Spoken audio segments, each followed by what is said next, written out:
পুতিনৰ বিৰুদ্ধে খঙত টিঙিৰি তোলা হৈ পুতিনৰ বিৰুদ্ধে ধমকি পুতিনৰ বিৰুদ্ধে হকিয়নি হুংকাৰ এইবাৰ মাৰ্কিন ৰাষ্ট্ৰপতি ডোনাল্ড ট্ৰাম্পৰ আৰু একে সময়তে আমেৰিকা আগবাঢ়ি আহিছে ইউক্ৰেইনক সামৰিক সহায় কৰিবলৈ এইবাৰ আমেৰিকাই ইউক্ৰেইনক প্ৰদান কৰিব পেট্ৰিয়ট মিসাইল আকাশমাৰ্গ প্ৰতিৰোধী ব্যৱস্থাৰে সামৰিক সহযোগিতা আগবঢ়াবলৈ এইবাৰ আমেৰিকাৰ ৰাষ্ট্ৰপতি ডোনাল্ড ট্ৰাম্পৰ বৃহৎ ঘোষণা ইউক্ৰেইনক সহায় কৰিব পেট্ৰিয়ট মিসাইল প্ৰদানেৰে নমস্কাৰ প্ৰিয় দৰ্শক মই জয়ন্ত মাধৱ গোস্বামী আপোনাক স্বাগতম জনাইছো নিউজ 18 অসম নৰ্থ ইষ্টৰ ডিজিটেল লাইভলৈ ৰাছিয়া আৰু ইউক্ৰেইনৰ যুদ্ধ 2022 চনৰ ফেব্ৰুৱাৰী মাহৰ পৰা চলি থকা এখন অমীমাংসিত যুদ্ধ এই যুদ্ধখনত শান্তি স্থাপনৰ বাবে মাৰ্কিন ৰাষ্ট্ৰপতি ডোনাল্ড ট্ৰাম্পে জানুৱাৰী মাহত ৰাষ্ট্ৰপতিৰ আসনত অধিষ্ঠিত হৈ বিশেষ উদ্যোগ গ্ৰহণ কৰি আহিছে কিন্তু প্ৰতিটো উদ্যোগে ব্যৰ্থ হৈছে এটাৰ পিছত আনটো শৰ্ত আৰোপ কৰা হৈছে কিন্তু নিশ্চৰ্ত আলোচনাৰ প্ৰতি আগবাঢ়ি অহা নাই ইউক্ৰেইন আৰু পুতিন বা ৰাছিয়া সময়ে সময়ে ইউক্ৰেইনে সন্মতি প্ৰদান কৰিছে সময়ে সময়ে ৰাছিয়াই সন্মতি প্ৰদান কৰিছে যুদ্ধবিৰতিত বা শান্তি চুক্তিত কিন্তু পিছ মুহূৰ্ততে পুনৰ পিছ হুহুকা মাৰিছে হয় ইউক্ৰেইন নহয় ৰাছিয়া আৰু এইবাৰ ৰাছিয়াৰ ৰাষ্ট্ৰপতি পুতিনৰ ওপৰত তীব্ৰ ক্ষোভ অসন্তুষ্টি ব্যক্ত কৰিছে মাৰ্কিন ৰাষ্ট্ৰপতিগৰাকীয়ে পুতিনৰ বিৰুদ্ধে অভিযোগ আনিছে যে পুতিনে পুৱাৰ ভাগত ভালকৈ কথা কয় কিন্তু সন্ধিয়াৰ ভাগতে বোমা ফুটায় ইউক্ৰেইনত বোমা ফুটায় বা ইউক্ৰেইনত বোমা দিয়ে গতিকে দুমুখীয়া এটা ৰূপ দেখুৱাই আহিছে ভ্লাদিমিৰ পুতিনে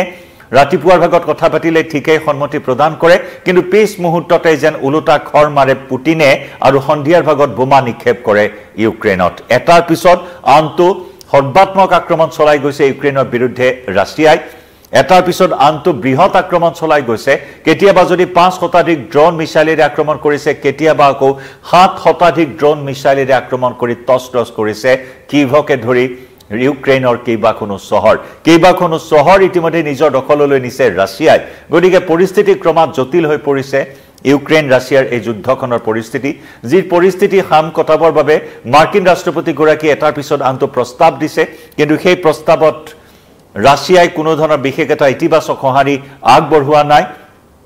আৰু শেহতীয়াকৈ পুনৰ মাৰ্কিন ৰাষ্ট্ৰপতিগৰাকীয়ে ডেডলাইন বান্ধি দিছে 50 দিনৰ ডেডলাইন বান্ধি দিছে 50 দিনত যদি শান্তি চুক্তিত ৰাছিয়াই স্বাক্ষৰ নকৰে তেতিয়াহলে 100% শুল্ক আৰোপ কৰিব ৰাছিয়াৰ বিৰুদ্ধে আমেৰিকাই এয়া আন এক হুংকাৰ আন এক হকিয়নি মাৰ্কিন ৰাষ্ট্ৰপতি ডোনাল্ড ট্ৰাম্পৰ এইবাৰ 50 দিনৰ সময়সীমা বান্ধি দিয়া হৈছে আৰু এই 50টা দিনত যদি ৰাছিয়াই ভ্লাদিমিৰ পুতিনে শান্তি চুক্তিৰ ক্ষেত্ৰত সঁহাৰি নজনায় তেতিয়াহলে ট্ৰাম্পৰ যি শুল্ক নীতি সেয়া 100% ৰাছিয়াৰ ওপৰত আৰোপ কৰাৰ হুংকাৰ প্ৰদান কৰিছে ডোনাল্ড ট্ৰাম্পে আনহাতে ইউক্ৰেইনৰ বিৰুদ্ধে ৰাছিয়াৰ যি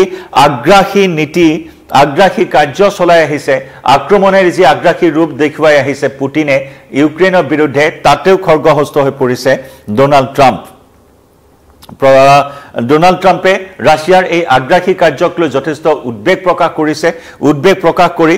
মাৰ্কিন যুক্তৰাষ্ট্ৰৰ ৰাষ্ট্ৰপতিগৰাকীয়ে এতিয়া ইউক্ৰেইনক পেট্ৰিয়ট মিসাইলেৰে সহায় কৰাৰ ক্ষেত্ৰত আগ্ৰহ প্ৰকাশ কৰিছে শেহতীয়াকৈ ৰাছিয়াই চলোৱা ভয়ানক আক্ৰমণৰ পৰিপ্ৰেক্ষিতত আমেৰিকা যুক্তৰাষ্ট্ৰৰ ইউক্ৰেইনক এতিয়া প্ৰেৰণ কৰিবলৈ ওলাইছে পেট্ৰিয়ট ক্ষেপণাস্ত্ৰ প্ৰতিৰোধী ব্যৱস্থা পেট্ৰিয়ট মিসাইল ইউক্ৰেইনলৈ পঠিওৱা মাৰ্কিন পেট্ৰিয়ট প্ৰতিৰক্ষা ব্যৱস্থা এতিয়া ব্যয় কৰিব ইউৰোপীয় সংঘই এই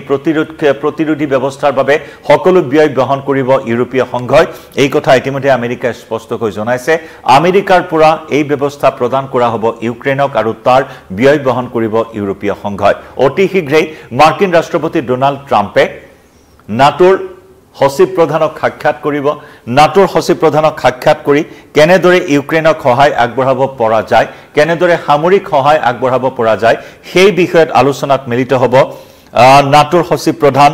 মাৰ্ক ৰুটেক সাক্ষাৎ কৰিব আৰু মাৰ্ক ৰুটেক সাক্ষাৎ কৰিব অতি শীঘ্ৰেই য'ত ইউক্ৰেইনৰ কাৰণে সামৰিক সমৰ্থন সন্দৰ্ভত মেৰিল্যাণ্ডৰ জইণ্ট বেছ এনডিউজত নাটোৰ সচিব প্ৰধানগৰাকীৰ সৈতে মিলিত হ'ব বুলি মাৰ্কিন ৰাষ্ট্ৰপতিগৰাকীয়ে সদৰি কৰিছে গতিকে সামৰিক সমৰ্থন নাটোৰ জৰিয়তে আমেৰিকাই কেনেদৰে প্ৰদান কৰিব সেই বিষয়ত আলোচনা কৰিব কাৰণ বহুবাৰ ইউক্ৰেইনৰ ৰাষ্ট্ৰপতি ভলোদিমিৰ জেলেনস্কি আৰু ৰাছিয়াৰ ৰাষ্ট্ৰপতি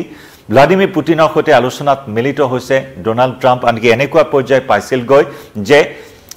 আমেৰিকাৰ বিদেশ নীতিয়ে সলনি কৰি পেলাইছিল শান্তি স্থাপনৰ বাবে য'ত নেকি ইউক্ৰেইনৰ ৰাষ্ট্ৰপতি ভলোদিমিৰ জেলেনস্কিক ৰাজহুৱাকৈ অপমান কৰা হৈছিল হোৱাইট হাউচৰ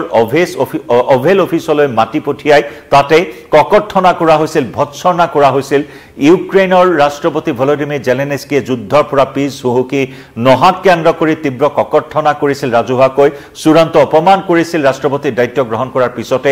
মাৰ্কিন ৰাষ্ট্ৰপতিগৰাকীয়ে গতিকে তাৰ পিছতো যেতিয়া ইউক্ৰেইনৰ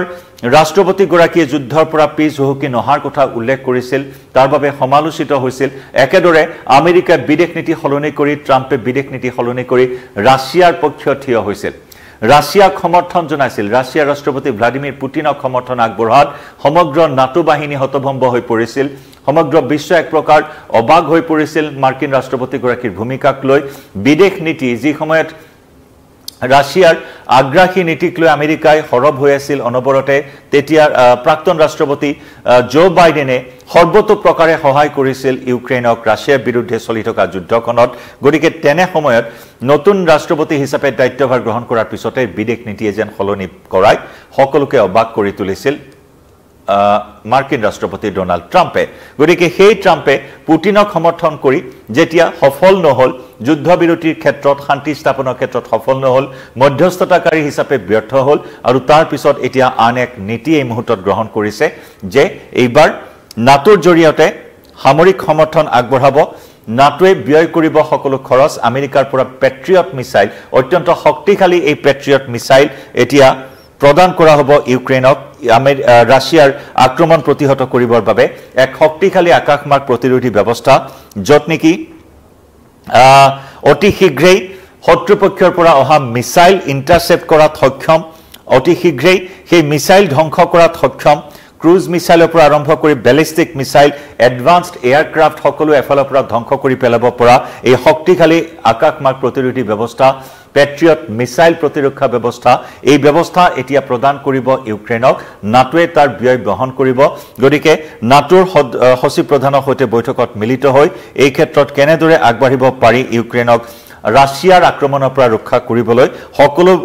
সকলো আলোচনাত মিলিত হ'ব সকলো কথাই বিশদভাৱে আলোচনাত মিলিত হ'ব আৰু কেনেদৰে এই কিয়েভক শক্তিশালী পেট্ৰিয়ট মিসাইল ব্যৱস্থা প্ৰদানৰ ব্যৱস্থা গ্ৰহণ কৰিব পাৰি সেই বিষয়ে আলোচনাত মিলিত হ'ব লক্ষণীয় যে ৰাষ্ট্ৰপতি ট্ৰাম্পে ইতিমধ্যে নাটোৰ সহযোগীক অস্ত্ৰ-শস্ত্ৰ যোগান ধৰা হ'ব বুলি ঘোষণা কৰিছে নাটোৰ সহযোগীয়ে ইউক্ৰেইনলৈ এই অস্ত্ৰ-শস্ত্ৰ এতিয়া হস্তান্তৰ কৰিব আৰু ৰাছিয়াৰ বিৰুদ্ধে যেন পুনৰ এক সৰ্বাত্মক যুদ্ধত নামি পৰিব এতিয়া সমগ্ৰ নাটো বাহিনী মাৰ্কিন ৰাষ্ট্ৰপতি ডোনাল্ড ট্ৰাম্পৰ তৎপৰতাত তেনেকুৱা এটা ইংগিত এই মুহূৰ্তত দেখিবলৈ পোৱা হৈছে কাৰণ যেতিয়াই মাৰ্কিন ৰাষ্ট্ৰপতিগৰাকীয়ে ৰাছিয়াৰ পক্ষত থিয় হৈ ইউক্ৰেইনৰ ৰাষ্ট্ৰপতিগৰাকীক সমালোচনা কৰিছিল তেতিয়াই নাটোৰ সদস্য দেশসমূহ একত্ৰিত হৈ আমেৰিকাক বাদ দি হলে ইউক্ৰেইনক ৰক্ষা কৰাৰ সংকল্প লৈছিল অন্তিম মুহূৰ্তলৈকে ইউক্ৰেইনৰ কাষত থিয় হোৱাৰ সংকল্প লৈছিল আৰু এতিয়া আকৌ আমেৰিকা যুক্তৰাষ্ট্ৰ যোগ হৈছে আমেৰিকা যুক্তৰাষ্ট্ৰৰ ৰাষ্ট্ৰপতিগৰাকীৰ এই ইংগিতে এতিয়া আৰু এখন বৃহৎ যুদ্ধৰ সূচনা হ'ব নেকি তাৰে যেন ইংগিত এটা প্ৰদান কৰিছে কাৰণ শান্তি চুক্তিৰ বাবে 50 দিনৰ সময়সীমা বান্ধি দিয়া হৈছে যদি 50 দিনত পুটিনে কোনো সঁহাৰি নজনায় তেতিয়া হলে সৰ্বতোপ্ৰকাৰে আমেৰিকাই সহযোগিতা আগবঢ়াব ইউক্ৰেইনক গতিকে লক্ষণীয় হ'ব এই চলি থকা যুদ্ধখন এতিয়া কোন পৰ্যায়ত যায় কি গতি লয় শান্তি হ'বনে শান্তি স্থাপন হ'বনে নে আকৌ যুদ্ধংদেহী ৰূপ ধাৰণ কৰিব ৰাছিয়া লগতে এতিয়া বিপক্ষ নাটো বাহিনীয়ে আমি জনাই যাম প্ৰতিটো আপডেট এই মুহূৰ্তত লাইভৰ পৰা বিদায় লৈছো নমস্কাৰ